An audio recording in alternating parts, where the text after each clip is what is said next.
O chat foi desativado. Daqui meia hora volta para o grande finale. Primeira aos Coríntios, ou Coríntia Aleph, capítulo 7, terminando. Se você quer conhecer todo o capítulo 7, que é um assunto que começou no 5, olhe os graus anteriores. Nós estamos aí no grau 251. O grau 250 foi muito bom. Falou sobre machismo, sobre relações sexuais, sobre casamento, novo casamento, divórcio, tudo isso aí. Vamos lá. Paulo continua. Se o pai ver que sua filha já está madura o suficiente para casar, e o noivo dela não consegue segurar os impulsos, e achando-o responsável, o pai, que é melhor casar, não há nenhum problema nisso. A sua Bíblia vai dizer pecado, mas é problema. Aconselhe ela a se casar. Contudo, se o responsável, pai, ver que o noivo mantém seu compromisso e não é dominado por seus impulsos, e os dois preferem continuar se conhecendo, namorando, também não há problema. De modo que aquele que dá a sua filha em casamento faz bem, mas o que consegue fazer sua filha namorar por mais tempo faz melhor. Revelare. Pai, aqui na sua Bíblia, é o responsável legal pela filha. Não necessariamente um pai, porque na cultura grega e romana, os pais e responsáveis tinham o poder de arranjar ou proibir o casamento das suas filhas, parecido com a cultura judaica. Aqui também na sua Bíblia, se aparecer por acaso virgem, algumas Bíblias traz as mais antigas virgem, é filha, na verdade, no original grego. Se você ler esses versículos nas mais diversas traduções, provavelmente você não entenderá. Porque a figura do noivo não está presente. Eu estou dizendo que você vai abrir a Bíblia e vai encontrar um grande erro nela, nas traduções. Qual erro? Mais um. Tantos, né? Você vai encontrar, nesse último versículo, o entendimento de que o pai tem impulsos carnais e que consegue segurar esses impulsos carnais. Como é que o pai vai ter impulsos carnais pela filha? É um pedófilo? É um abusador sexual? Acho que não. Então está mal colocado porque a figura do noivo não está presente. Houve algum problema no manuscrito que encontraram, no pergaminho que encontraram na época, e gerou isso aí. E aí eles só vão explicar isso em enciclopédias bíblicas, com tradutores, intérpretes, teólogos, eruditos, filósofos que vão conseguir lá e dar essas hipóteses do que está faltando ali para poder dar sentido ao texto, porque o texto, da forma que está traduzido na tua Bíblia, não é fiel. Eu vou explicar. A tua Bíblia se diz tradução fiel, revisada, atualizada, corrigida. Na verdade, ela é fiel mesmo, porque ela é fiel aos erros que estavam. Ela continua errando, ela continua mantendo, porque eles acreditam que não podem mexer, acrescentar, tirar. Então eles podem até colocar variantes textuais, eles podem até fazer escolhas de sinônimos, mas eles vão se manter fiel àquilo que sempre teve. Então, portanto, toda a Bíblia muda sinônimo, mas não corrige o problema, se mantém fiel ao problema que estava. Então a tua Bíblia é fiel, a tua tradução é fiel, muito fiel. O problema é que só as enciclopédias é que vão explicar o que de fato o texto está dizendo. Está sem sentido? Isso aí qualquer teólogo, qualquer pessoa, professor de português ateu, agnóstico, não acredita na Bíblia, vai abrir isso daqui por semântica e vai dizer assim, isso aqui não tem sentido. Por acaso o pai é algum pervertido sexual? Ou mesmo que consiga controlar os impulsos pela filha? Você está entendendo? Então entenda. A figura do noivo não está presente para explicar e dar o entendimento. Mas é claro que os impulsos sexuais não seriam do pai, nem do responsável, mas do noivo. Apenas a permissão seria do pai legal, do responsável. Paulo está aconselhando o equilíbrio, onde não quer que jovens namorando sexualmente fiquem namorando, está faltando fiquem ali, sem compromisso, sem casar, porque isso sim é fornicação. No original, já expliquei para vocês que fornicação é sexo por sexo, sexo sem compromisso, sem responsabilidade. Vamos ter relação sexual uma vez só, 2 vezes ou muitas vezes, morando junto ou não, e sem casar. Não vamos casar, não temos por que casar, não somos fiéis um ao outro, não temos plano nem planejamento de casar. E muito menos jovens casando cedo, que é outra preocupação de Paulo, pessoas casando cedo. Por quê? Porque ele usa a palavra madura. E é incrível como intérpretes, por conta da má tradução, vão entender que está se tratando daquelas filhas que têm o dom, a habilidade, como ele fala nos versículos anteriores, de permanecer solteira. Você deve conhecer alguém. Tem algumas pessoas no X que têm aí 50, 60, 70 anos e sempre foram solteiras, ou estão viúvas há muitos e muitos anos e querem continuar assim. Mas não é disso que Paulo está tratando, porque Paulo está falando de permissão do pai. Paulo está falando de uma pessoa preparada, evoluída, amadurecida para casar, e não madura etariamente apenas. O que está maturo aqui não é só a idade dela, mas a relação com alguém. Ou também ela está preparada para encontrar alguém, para ter alguém. Aquele pai que fica privando as filhas, eu não vou entregar minha filha não está preparada, não, ela vai ficar aqui, não vai namorar, não vou deixar. E ela tinha vontade, mas ele não deixava. Então a filha com muitos impulsos carnais, quer dizer, quer porque quer, o pai vá lá e permita, é isso que Paulo está dizendo. Também. Então entenda, ele não queria nem que ficassem por aí, tendo relações sem compromisso, como também que casassem cedo, sem se conhecerem devidamente, sem maturidade. Namorar no original é se conhecer, o que nós do X vamos chamar de se crivar. Crivar é dizer não antes. Quando 2 pessoas estão se crivando, juntas, próximas, quanto mais próximo, melhor o crivo, para se conhecer mais rápido, mais intenso.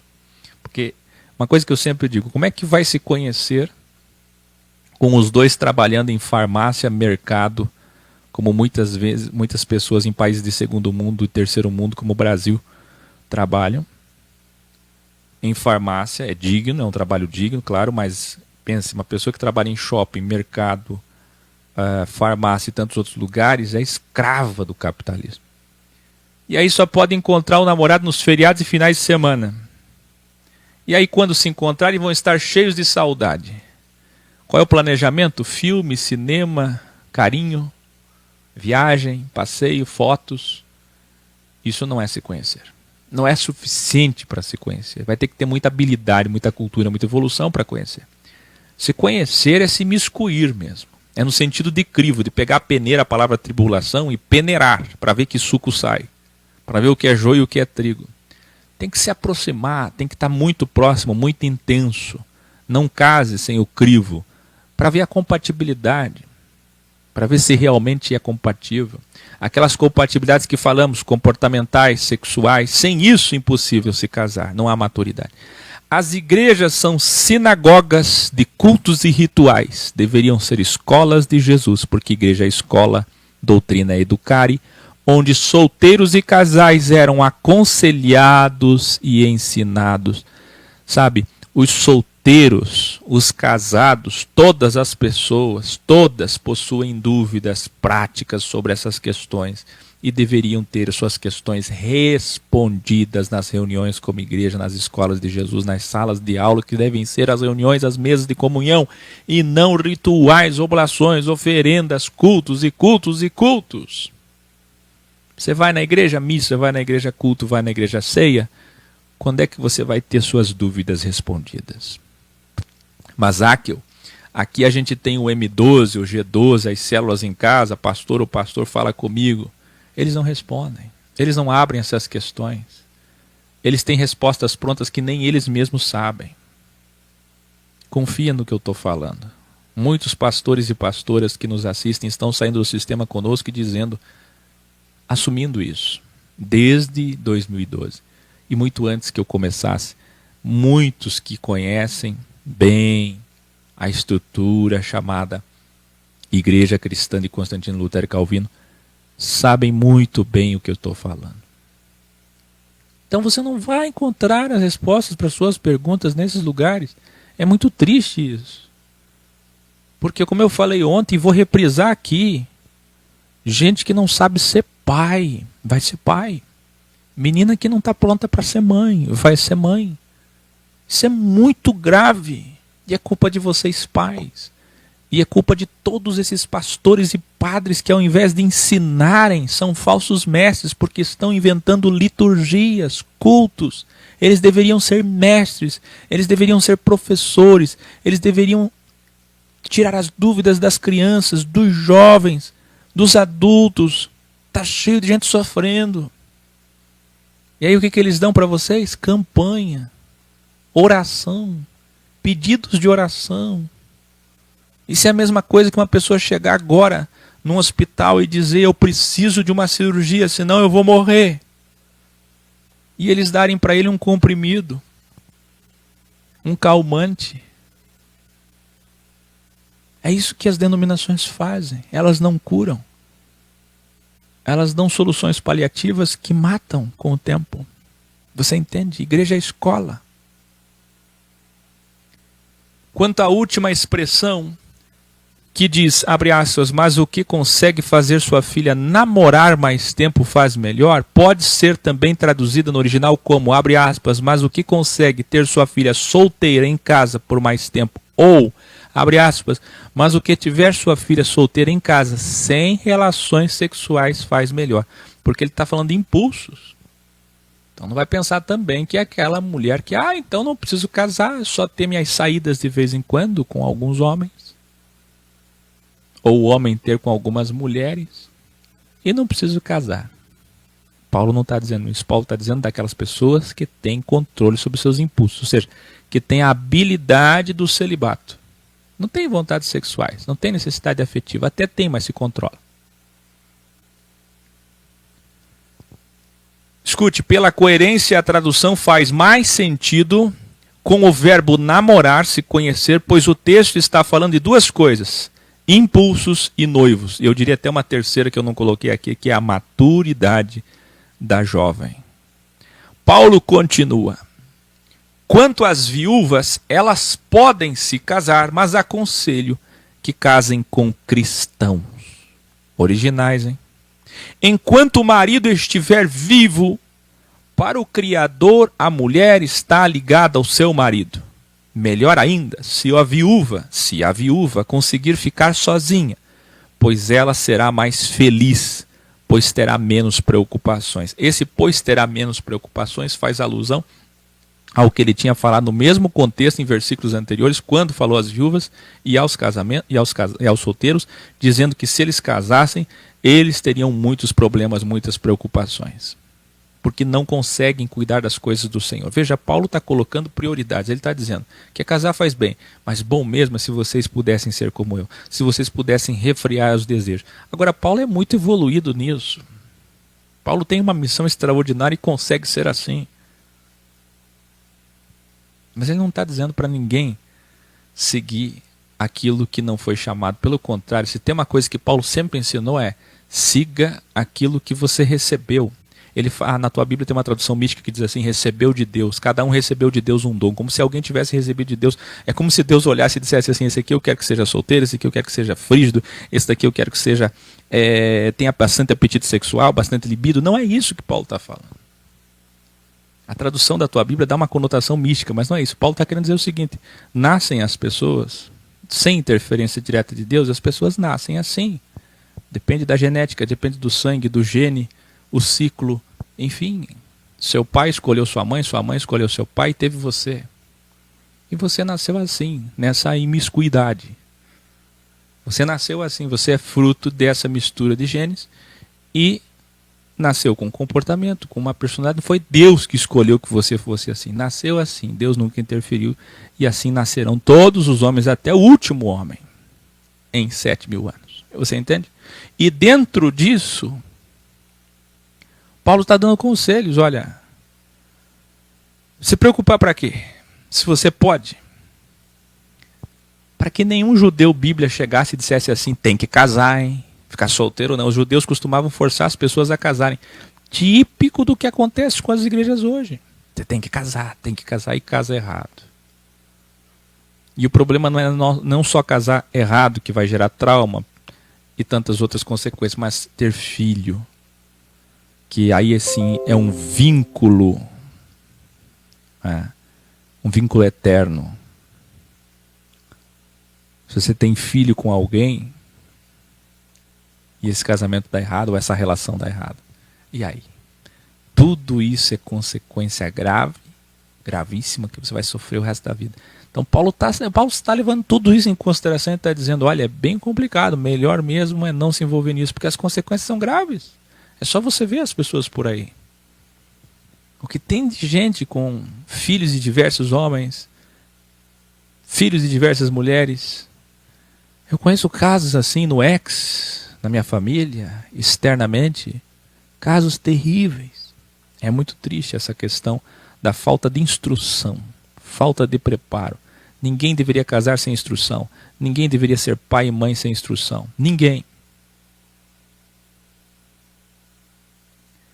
Tudo que respondi aqui sobre casamento e relações sexuais foram conselhos meus. Olha só a humildade.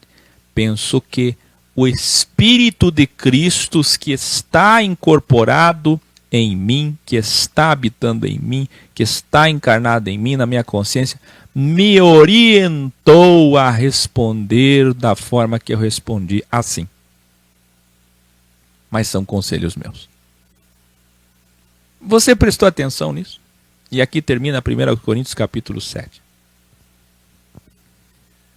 Tudo que Paulo falou ontem e hoje em graus 250, 251, nesse escrutínio que nós fizemos, essa perícia de versículo a versículo, são conselhos de Paulo. Que pensa ele que o Espírito de Deus, dentro dele, o orientou pela sabedoria, pelos dons, pelo chamamento perfeito a responder dessa forma. Nós também achamos que ele é digno de confiança. Nós também o respeitamos como mestre da graça.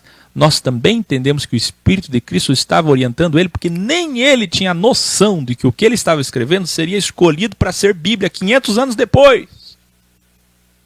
Nem ele tinha noção que o que ele estava escrevendo ia estar sendo escrutinado por Áquil aqui ao vivo para dirimir questões e ajudar pessoas que confundem essas cartas. Nem ele imaginava que o que ele escreveu se tornaria a segunda Bíblia.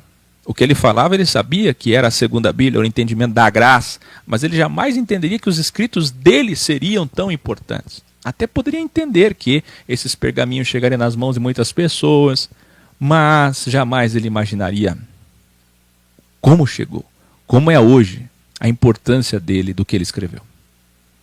E a confusão que ele fez.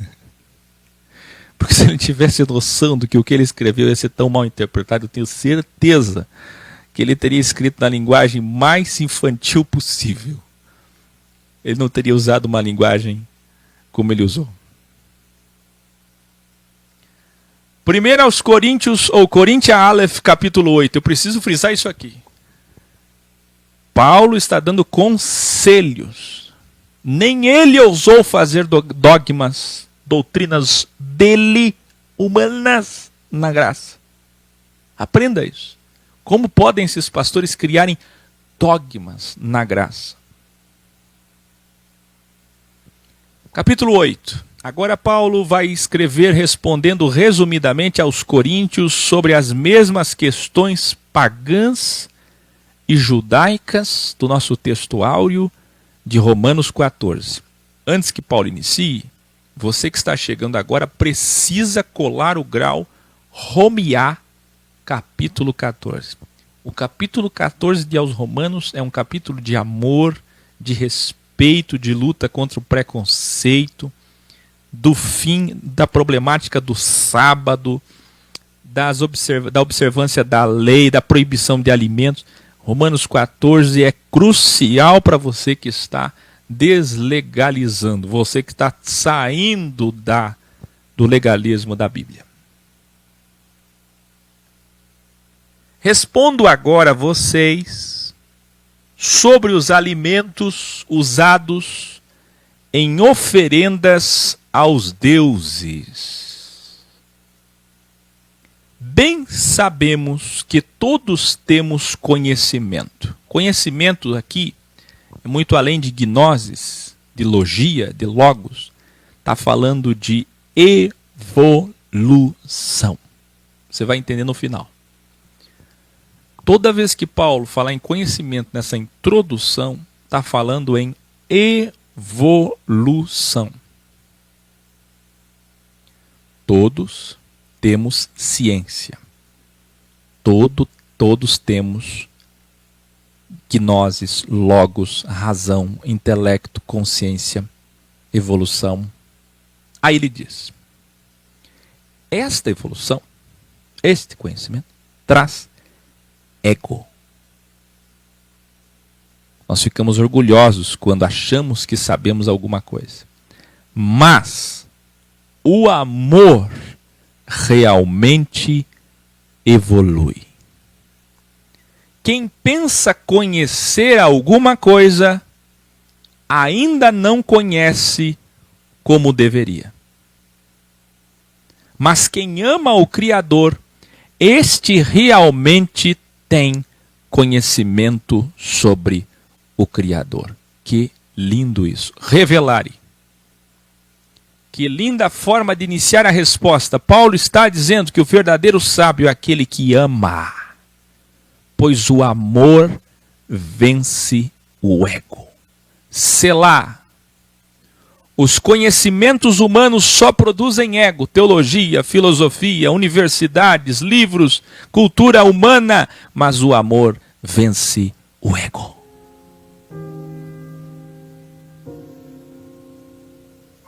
Sabe o que é que importa mesmo? Amar. O amor vence o ego. Olha o que ele disse aqui, ó. Sabe qual é a verdadeira evolução? Amar. Escreva aí. Bom aluno, boa aluna, escreva aí. A verdadeira evolução é amar.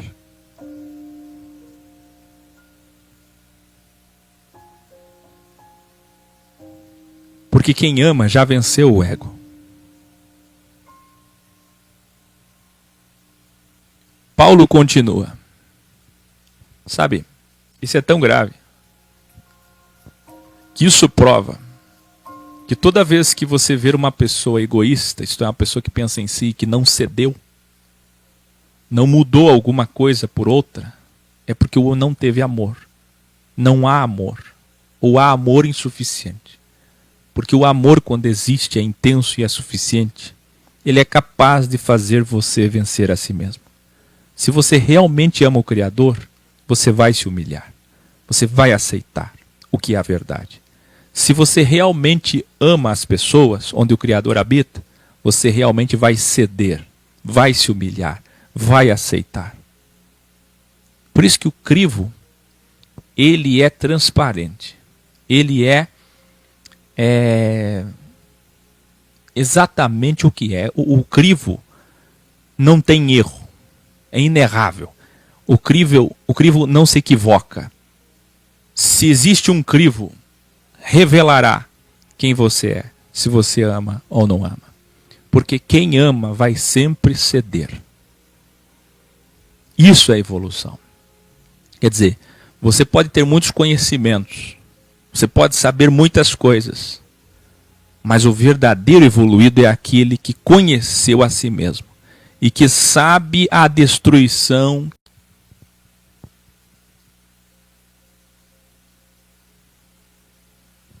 Sendo assim, em relação aos alimentos utilizados em oferendas pagãs aos deuses, sabemos que a imagem do deus pagão não significa nada. Não é os deuses que não significam. Você pode ver que as religiões, toda religião, A imagem, a matéria, não significa nada.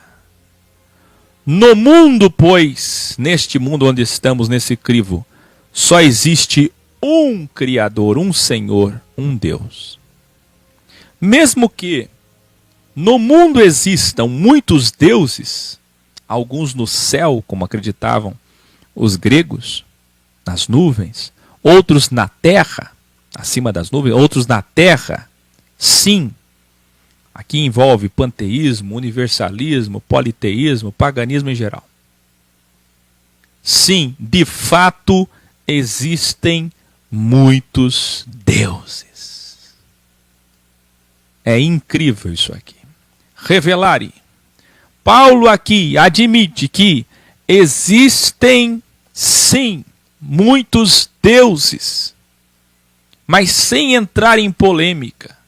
Como um Salomão da graça, Paulo não vai explicar o que explicamos nos graus sobre 72 virtudes, 72 hormônios, 72 anjos do bem e do mal, 72 nomes de Deus, 72 deuses, Elohim, do bem e do mal. Espíritos do Criador usados conforme as escolhas dos homens. Preste atenção. Os gnósticos acreditavam em Cristo, no senhorio dele, mas pensavam que Cristo apenas era senhor deste mundo presente.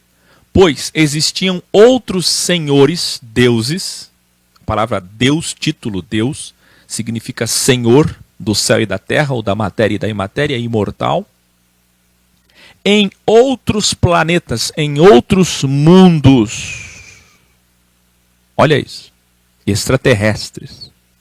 Paulo admite que existem esses senhores, está aqui na sua Bíblia, mas não revela aqui que eles não são de outros mundos ou planetas, até porque mundos e planetas, você vai ter que assistir um vídeo grau que eu falei sobre o universo cósmico, que eu falei sobre 3 cosmos, onde eu falo sobre o espelho, o reflexo do macrocosmos dentro do microcosmos.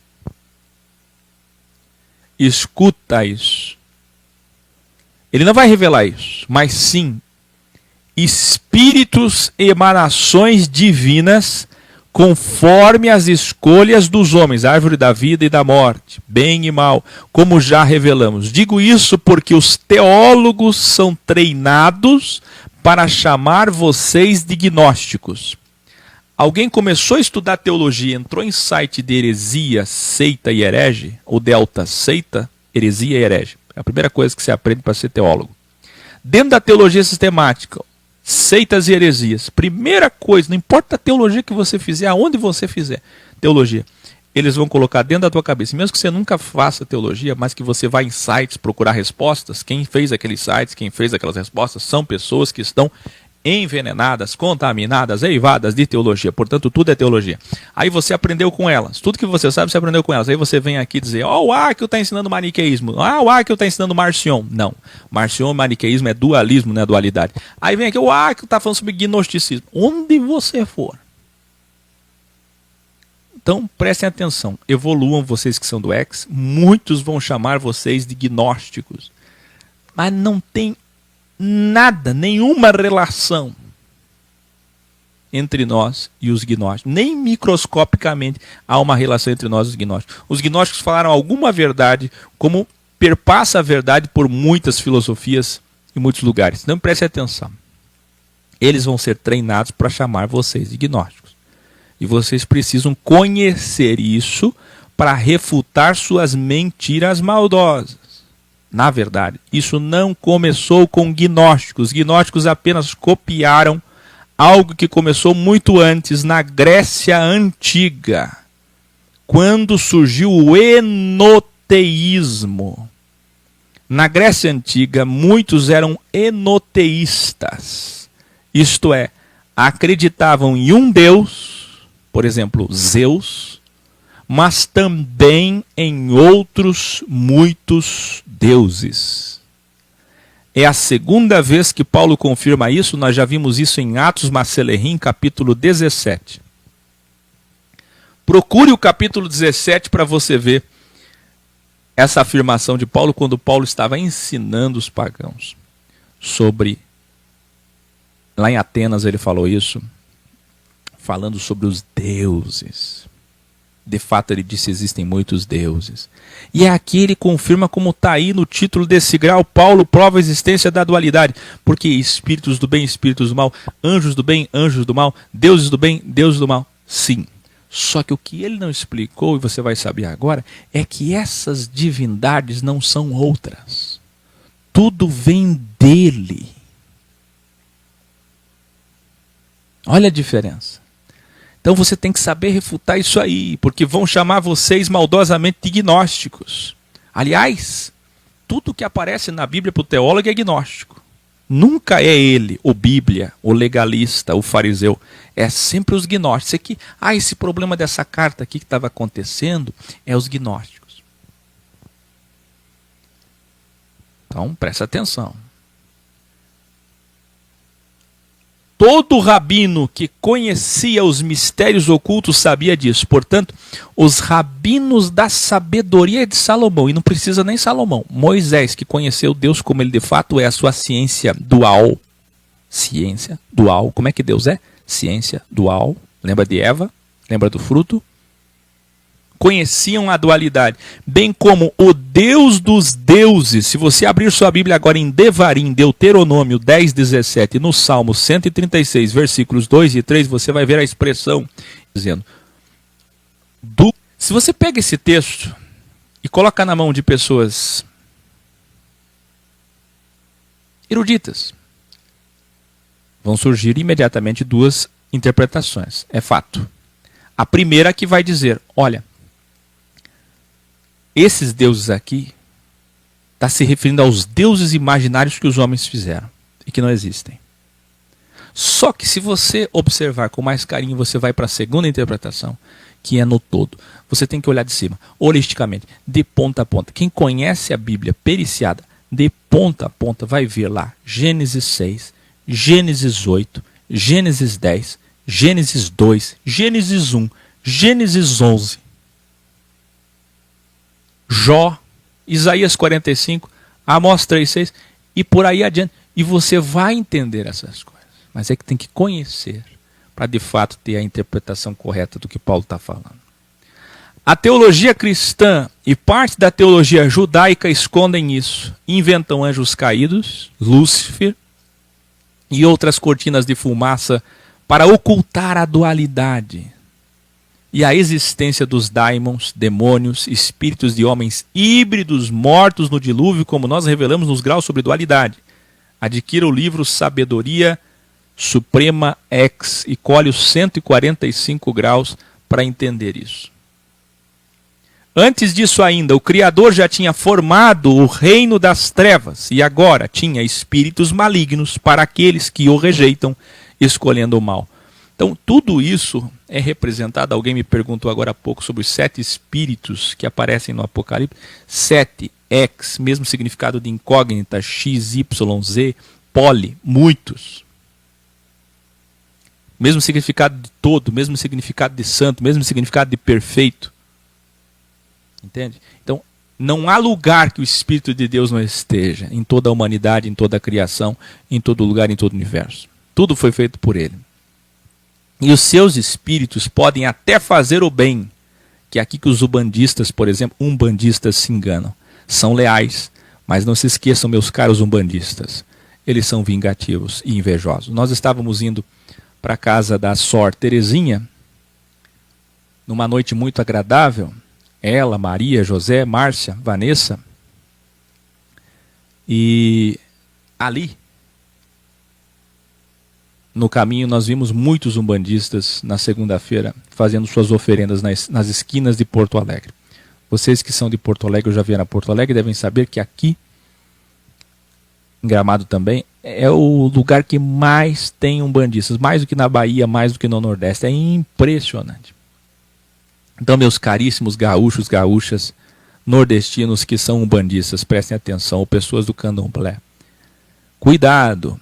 Esses espíritos podem fazer o bem, eles são leais, eles cumprem suas obrigações com relações às oferendas que receberam, aos pagamentos que receberam, mas depois eles são vingativos e invejosos.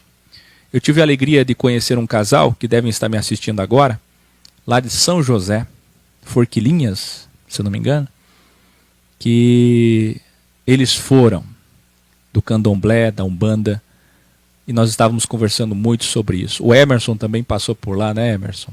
E tantos que estão no X que passaram por isso, nessa visão. E são pessoas amorosas, íntegras, amáveis. Os umbandistas são leais, são éticos. A maior parte deles, é claro, fazem aquilo com excelência, fazem o melhor. Portanto, são pessoas que, se entenderem essa verdade que anunciamos, a verdade que Paulo anunciou do Cristo original, eles vão ser também os melhores. Quando eles vêm para nos ajudar, eles vêm sendo os melhores, como sempre foram. E é por isso que nós convidamos todos eles para Brasília. Falei para a Ediane, faça convites, entregue em todos os centros espíritas de Brasília. Por conta disso aqui, do amor, da lealdade deles. Mas me escutem, meus caros umbandistas, cuidado. Esses espíritos são vingativos, são invejosos, porque são espíritos de homens mortos, mas não são todos os homens mortos. Não. São espíritos de homens mortos no dilúvio. E essa que é a questão. São espíritos de homens híbridos, porque Deus criou uma classificação de seres híbridos, de espíritos, de daimons, para que Ele pudesse tê-los ao seu comando, ao seu dispor, colocando-os em prisão, e não é no inferno, não é no Tártaro, não é no abismo, não é no Hades, não é no umbral, não é no inferno de Dante com 9 camadas, mas é na tua consciência. Sabe onde é que eles moram? Dentro da consciência, da sexta de pessoas egoístas, de pessoas que têm sentimentos ruins, virtudes ruins. De acordo com o sentimento é o espírito. Deus fez assim, Deus faz assim. Um exemplo clássico disso é Saul. Paulo continua. Nós não devemos pensar nesses deuses. Para nós o Criador é único, pois é o Deus dos deuses. O que Paulo está dizendo é, não vamos entrar nesse assunto aqui. Vocês já estão cheios de problemas aí, como é que eu vou explicar isso daqui para vocês? Ele acabou de dizer nos capítulos 2 e 3, que eles eram muito crianças, para que ele pudesse falar dos mistérios. Lembra? Ele disse, eu sou um professor dos mistérios, dos segredos, das coisas ocultas, do ocultismo. Eu revelo essas coisas. Agora, como é que eu vou falar com vocês como adultos, se vocês ainda são carnais, são egoístas, fazem coisas pueris, infantis? Aí ele diz, ele criou todas as coisas. Nosso único Senhor é Jesus Cristo, por meio de quem todas as coisas foram criadas para vivermos. Jesus Cristo é o próprio Criador em carne. Sei que muitos ainda não entenderam isso. Não entenderam o quê? O que ele vai dizer agora, enfim, depois da introdução, ele vai responder. Alguns, com a consciência contaminada pela Bíblia, no caso aqui judeus, acham que esses alimentos são pecados de idolatria. Não pode comer. Outros ainda estão comendo, pagãos, com medo, ou não comem por medo, pois acham que se comerem estão com isso adorando ainda os deuses. Então nós temos vários tipos de pessoas. Isso está na análise dos códex, dos manuscritos, que geram um versículo dessa forma que você está vendo na Bíblia Original Códex. Isto é, aqueles que eram judeus convertidos da igreja de Corinto, que tinham um problema com isso, como nós vimos em Romanos 14. Não pode. Isso é do mal. Isso é do diabo. Ainda não entenderam. O outro grupo de pagãos que estavam comendo achando que são evoluídos, mas a consciência acusava. Quer dizer, não são tão evoluídos assim. Acusava dizendo, será que eu não estou adorando os deuses com isso? Eu não estou voltando a fazer o que eu fazia nas festas religiosas pagãs, que quando eu comia para honrar os deuses. E agora? Ele ainda estava com a consciência pesada, porque a consciência não evoluiu plenamente. E aqueles que não comiam, pagãos, que antigamente comiam, agora cristãos não comiam mais, porque diziam, não vou comer porque eu tenho medo, essas coisas aí são do mal, ou se não são do mal, eu não vou comer, porque deve ser um erro, deve ser um pecado. Agora eu creio em um só Deus. Entenda. Ambos achavam que estavam com isso errando, pecando. Aí ele diz, não é a comida que vai nos aprovar ou reprovar diante do Criador. Olha que lindo isso aqui. E mesmo assim, ainda tem denominações que proíbem, vocês sabem, bebidas, que proíbem comidas, denominações que criam dogmas e dogmas na graça que nem Paulo ousou criar. O chat está aberto para a participação de vocês nesse grande finale. Não seremos piores se comermos ou não, nem seremos melhores se comermos ou não. Contudo, tenham cuidado para que a evolução que permite a liberdade, a tua Bíblia diz exercício de liberdade, mal traduzido, na verdade está falando em evolução que permite, ou seja, você tem uma consciência tão evoluída que te permite ser livre, que te permite ser convidado por um sogro, pai, vizinho, amigo pagão. Olha, vem aqui, tem uma festa aqui, nós vamos comer. Essa é uma realidade que não é a nossa realidade. Essas questões aqui, para nós, só servem de substantivo, de essência, de espírito. Porque nenhum de nós vive isso hoje. Nós não vivemos isso hoje aqui no Brasil. Dificilmente em algum país do mundo essa realidade é vivida hoje. Tem muitos países pagãos, você vai viver isso entre os índios. Você pode viver isso se você for em alguns países da África, da Ásia, na Índia, por exemplo, na Tailândia. Você vai viver isso. Lá você vai viver isso. Você vai ser convidado para um banquete e tem comidas lá oferecidas aos deuses pagãos indianos, aos deuses do hinduísmo, do brahmanismo. Nessas condições, esse texto é substância para vocês. Se um dia você estiver entre índios, entre pagãos, não tem nenhum problema comer. Agora, para nós aqui, serve para aqueles involuídos que têm medo de ir na festa com os umbandistas, com o pessoal do candomblé, aqueles que têm a fé espírita do candomblé, ou outras ramificações espíritas, ou até católicos, pessoas que têm pavor de comer diante de imagens, ou comidas que foram rezadas, que foi feita alguma reza católica antes. Esses textos de 1 Coríntios 8, de Romanos 14, são substância para vocês, involuídos, com medo. Medo é involução. Eu sempre falei isso e é o que Paulo está falando aqui novamente. Medo é involução. Onde tem medo, tem involução. Perca o medo. Evolua. Mas o medo só sai quando a gente aprende a verdade. Aí tira o medo. Nos dá paz. Vocês estão entendendo? Então, eu vou repetir. Não tenha medo de absolutamente nenhuma divindade, nenhuma oferenda. É uma festa? Te chamaram? Não há nenhum problema.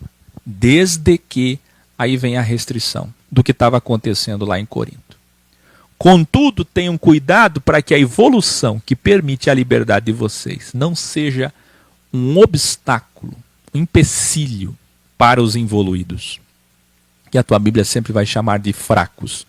Pois se alguém que tenha consciência fraca, isto é, involuída, ver você que é evoluído, comendo alimentos usados nos cultos de templos pagãos, eles serão induzidos a fazerem o mesmo.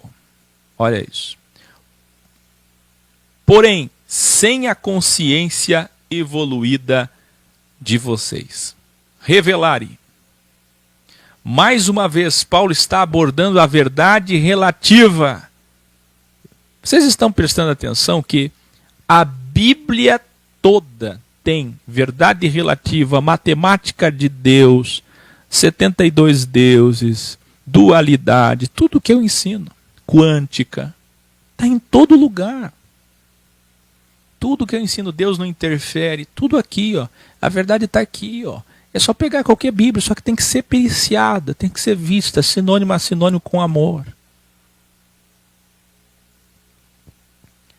Vê, mais uma vez Paulo está abordando a verdade relativa. Veja, aqui é ventilada a possibilidade de algum irmão involuído, fraco, querer parecer evoluído, entrando em templos ou festas pagãs, onde foram convidados por algum conhecido pagão, e depois a consciência dele acusá-lo, por ainda ter evoluído sua consciência o suficiente, por ainda não ter, evoluído sua consciência o suficiente, cometendo assim um pecado diante de Cristo.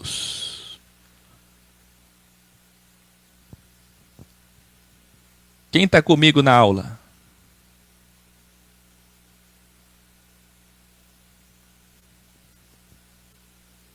Viu por que o chat não pode ser aberto? E eu ainda tenho misericórdia de vocês, mesmo depois daquela votação eu abro o chat. Eu fico só vendo como vocês não se dominam. É impressionante. É como se minhas palavras não valessem nada. Os sábios agora, como muitos me escrevem, estão só dizendo assim, não toco nesse chat. Estão sentados em total silêncio, prestando atenção no que eu estou falando. Quando é que vocês vão aprender? Prestem atenção no que eu estou ensinando. Não é porque o chat foi aberto que significa que você tem que escrever. Se dominem.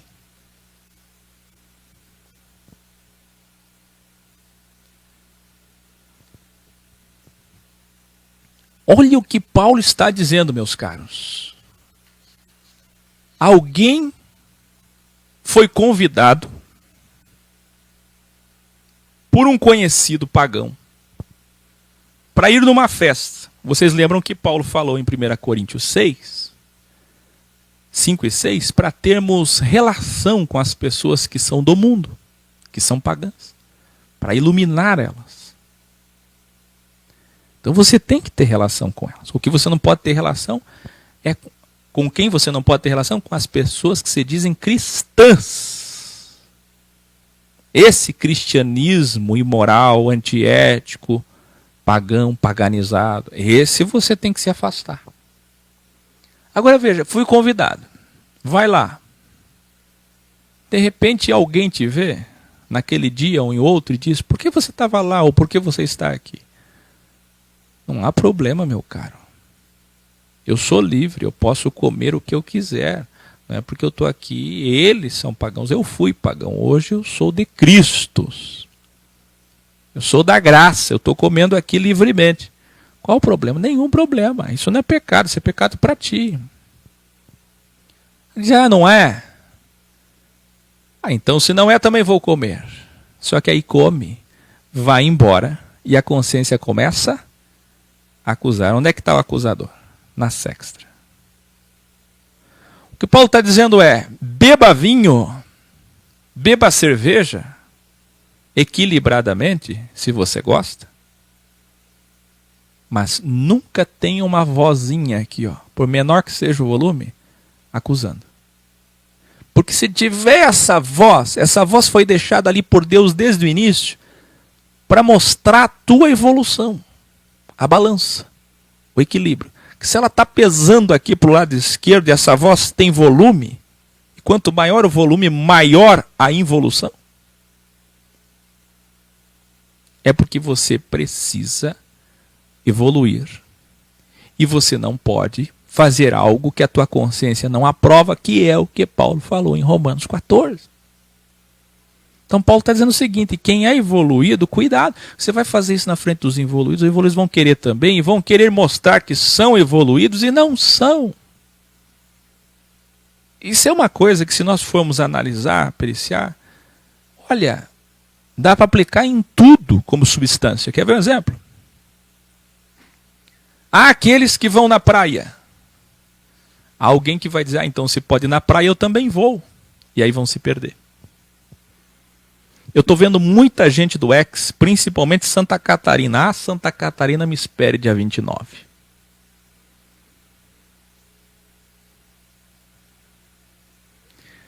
Que não está sabendo fazer esse exercício da liberdade que Paulo está dizendo aqui. Que é a evolução que me permite liberdade. Então se eu estou na graça e eu estou aqui no Corinto X.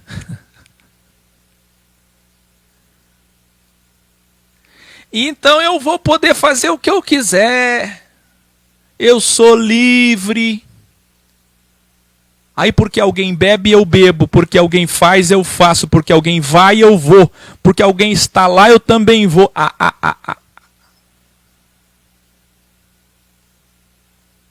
Eu vou passar aí e te pegar, Emerson. Vou te levar lá em Balneário Camboriú.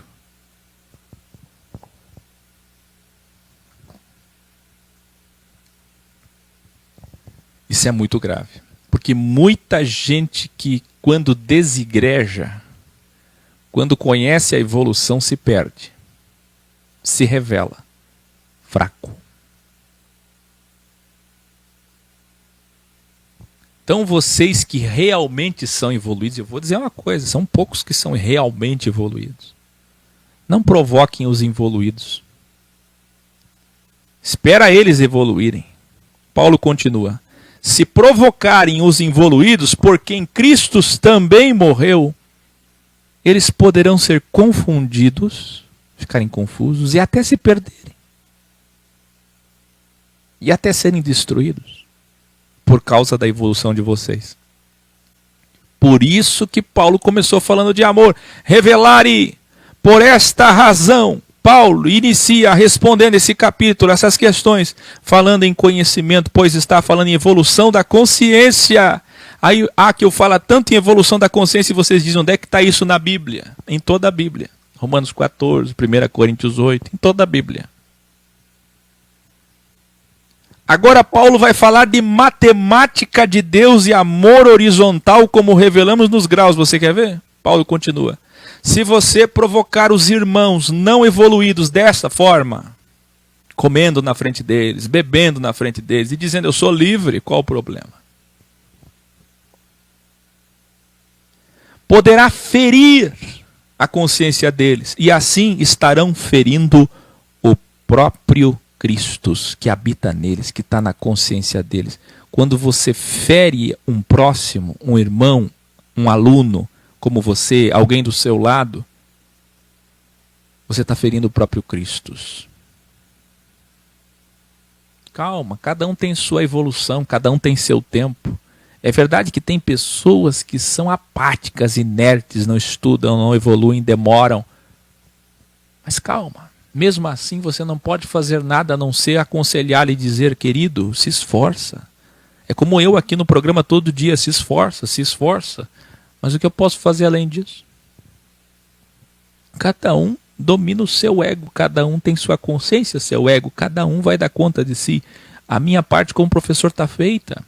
Que é ensinar todo dia, evoluam para que vocês tenham paz, para que vocês percam o medo, para que vocês sejam um exemplo, para que vocês sejam diferentes, para que vocês iluminem esse mundo. Vocês iluminam esse mundo.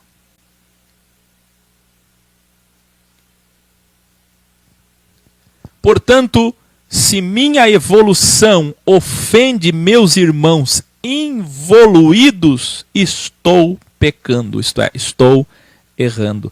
Do que adianta ter evolução de conhecimento se eu não tenho amor? Entenderam por que Paulo começou dizendo que a verdadeira evolução é o amor?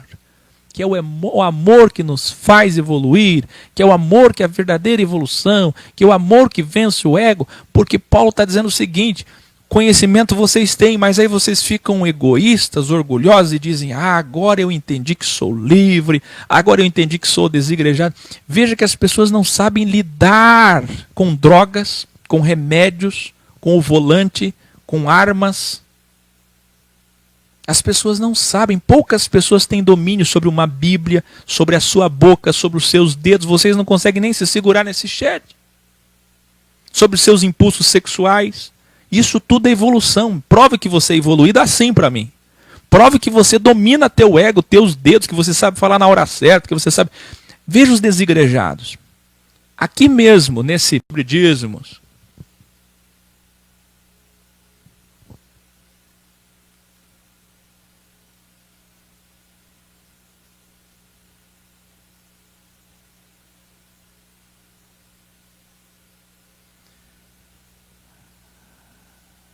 Maikele, calma, tudo tem seu tempo. Aqui, ó, descrição do vídeo.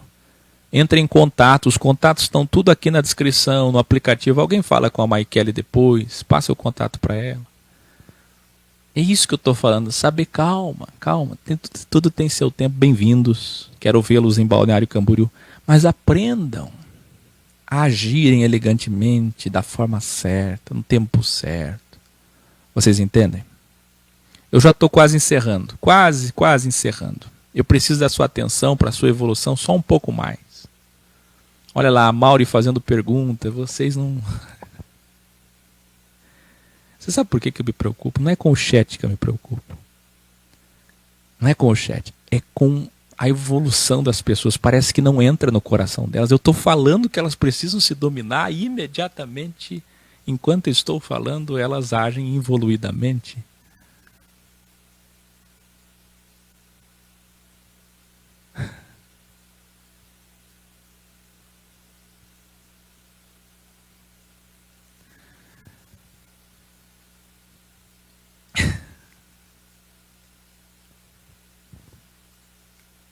O que tem de desigrejado na internet, ofendendo igrejados, vão lá nos denominacionais, pastores, ladrões.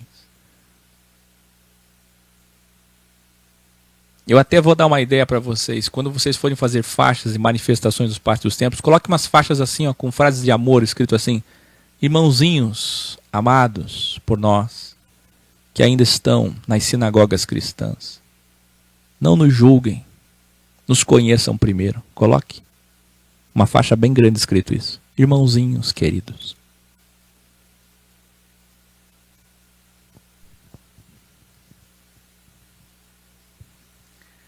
O que tem de desigrejado, ofendendo, magoando, dividindo, e eles acham que estão... Porque conheceram um pouquinho de verdade. Veja como Paulo está sendo verdadeiríssimo. Paulo está dizendo que a verdade, o conhecimento, a evolução produz ego. Todos vocês encham esse chat de alguma coisa prestável. Escreva aí. Escreva assim, ó, nesse chat, ó. O conhecimento produz ego. Veja os desigrejados. Teólogos saem por aí com o intuito de humilhar as outras e mostrar que sabem alguma coisa e não sabem nada. Porque não dominam o seu ego, porque é o amor que vence o ego, porque se realmente fossem evoluídos, teriam amor, teriam domínio de si mesmo, dos seus dedos, da sua boca.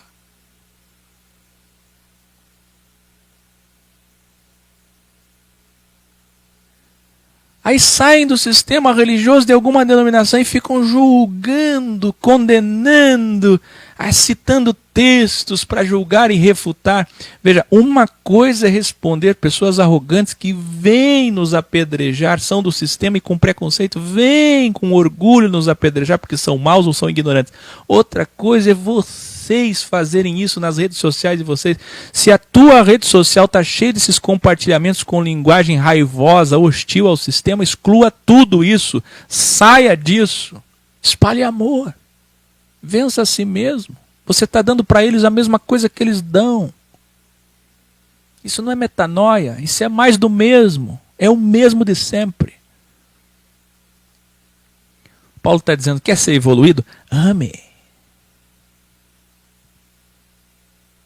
Pare de ficar provocando pessoas que não são evoluídas. Se você aprendeu que você pode comer de tudo, beber de tudo, que você é livre, que você é da graça, que você tem domínio próprio, que maravilha! Mas do que adianta isso? Você só tem mais evolução, uma vida melhor. Tua vida é melhor, você ilumina as pessoas, você tem mais alcance, você consegue falar com mais pessoas, você não é bitolado, fechado em um domo. Você é uma pessoa que espalha o mundo. Espalha para o mundo essa verdade. Agora, do que adianta se você não tiver amor? Eu não sei se vocês estão entendendo o que eu estou dizendo. Façam silêncio agora e prestem atenção. Eu não sei se você está entendendo, mas Paulo está subindo. Paulo está aquecendo. Os graus estão subindo, a temperatura está subindo, até chegar no alcantil, no cume, chamado 1 Coríntios 13. Ele está caminhando, até chegar. Aí quando ele chega lá, ele vai dizer: viu, ainda que vocês conheçam tudo, mas não tenham amor, isto não é evolução. Ele está começando. Ele vai chegar lá, você entendeu? O amor é tão importante que é melhor vocês deixarem de comer alimentos oferecidos aos deuses a fazerem seus irmãos involuídos caírem. Sabe o que ele está dizendo? É melhor você deixar de ir na festa, embora você possa ir na festa pagã, é melhor você deixar de comer aquilo, beber aquilo, se for para você provocar. Se você não consegue deixar de provocar, deixe de fazer então. Ou você sabe beber, comer, ir na festa pagã, ter liberdade, sem provocar os fracos, os involuídos, ou deixa de fazer. Porque se você derrubar alguém, enfraquecer alguém, escandalizar alguém, você perde tudo. Revelare. Em Romanos 14, Paulo fala de outra forma, dizendo, abre aspas, não comam na frente deles para não ofendê-los. E aqui termina 1 Coríntios capítulo 8. Amanhã, 1 Coríntios capítulo 9. Um capítulo muito conhecido, muito polêmico. E depois o 10 e o 11, ceia. O 12, dons. O 13, amor. 14 e 15, fim dos tempos.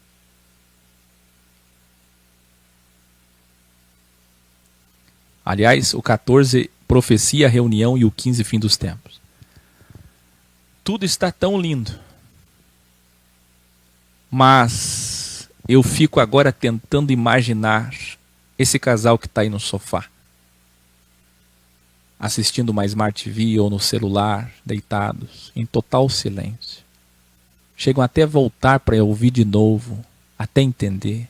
Essa senhora que está aí com um caderno nas mãos, escrevendo cada frase para entender.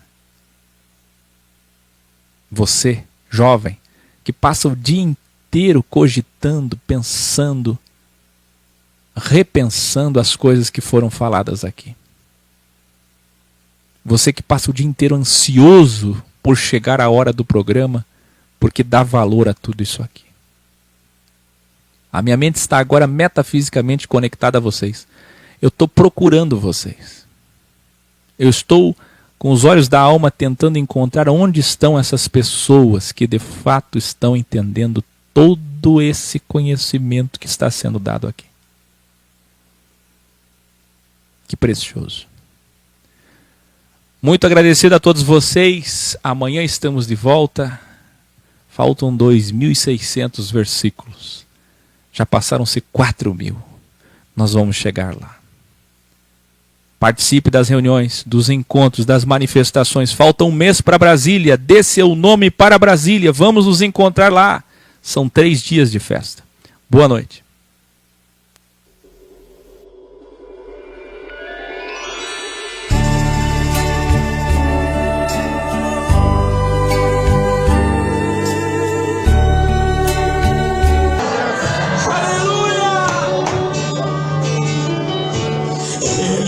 Está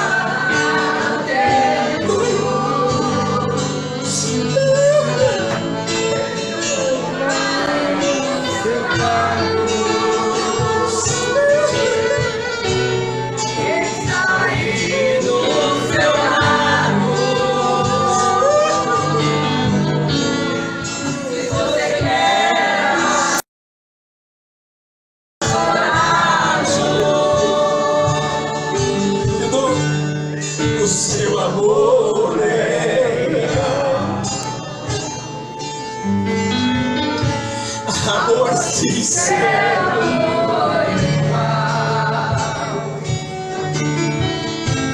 Ele escolheu ser amado. Essa aqui é muito importante vocês fazerem nas manifestações, hein?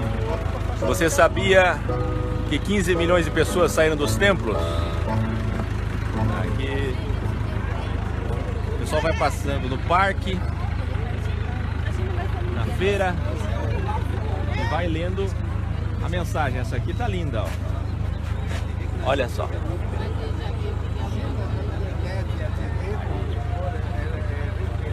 Bem.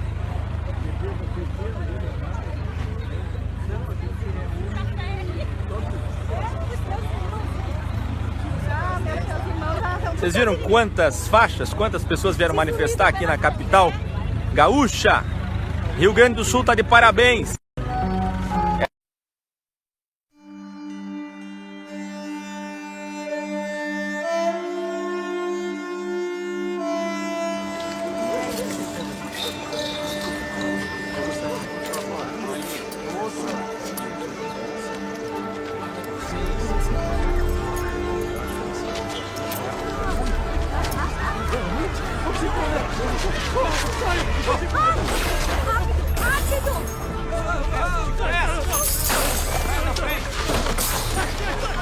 Tirai daqui estes!